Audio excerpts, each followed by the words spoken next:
Welcome to The Late Show. I'm your host, Stephen Colbert. Now, Look,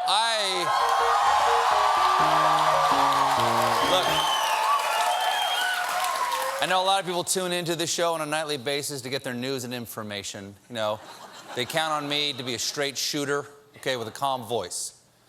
I don't want to be alarmist, but we're all going to die. Because U.S. intelligence now believes that North Korea is now making missile-ready nuclear weapons. My God, Dennis Rodman, did you do nothing? But don't worry, the story gets worse. Because over the weekend, the UN Security Council voted 15-0 to sanction North Korea. And in response, North Korea warned that they are ready to teach the U.S. a severe lesson with its nuclear strategic force, adding that other countries were not being threatened. What? How is that fair? Other countries are not. It was 15 countries. We're just one of the 15 countries. Why just us? Look, North Korea, stop trying to make us a thing, all right? I'm not saying what we have isn't special, but it's not exclusive, okay? The United States, we sanction a lot of other countries, okay? I'll tell you, we sanctioned Russia just last week, and it felt pretty great, okay? They threaten us. They threaten us, okay? Listen. They threaten us in a way you never will. You should see the size of their missiles. You know what? Maybe, I'm just saying, I'm thinking, maybe you should start threatening other countries too. Get out there, you know?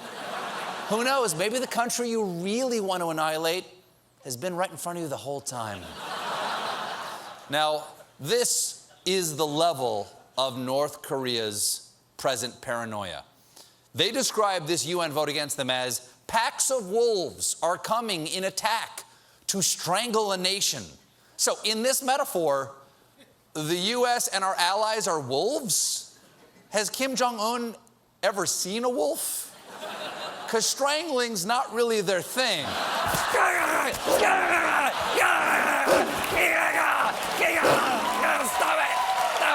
Stop it. That tickles. Give me these. No, I keep them now.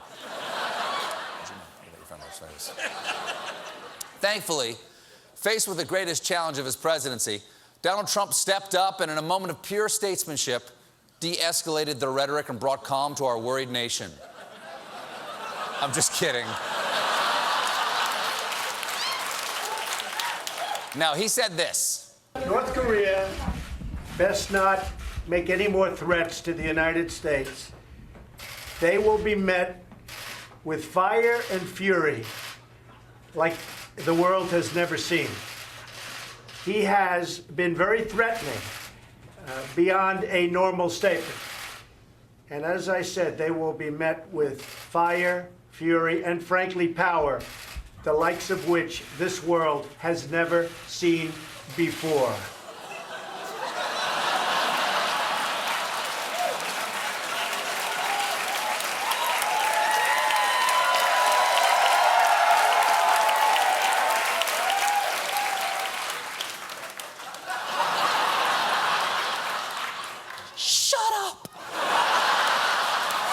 Just,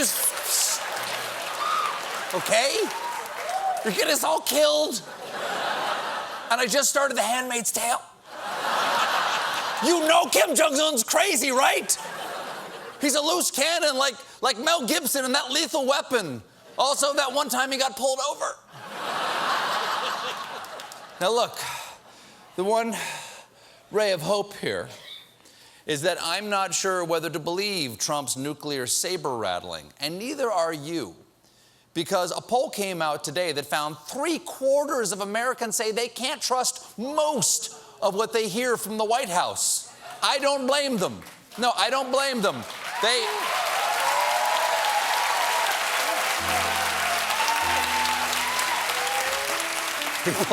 People are applauding profound doubt in their government.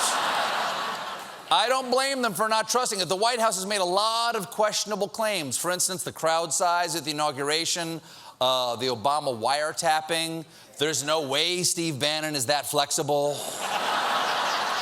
But here's the thing. Here's the thing. While only 24% of Americans trust what they hear from the White House, Trump's approval rating in the same poll is 38%. That means 14% of voters enjoy being lied to. And I just want to say, if any of those people are tuning in right now, I just want to say, everything's going to be fine.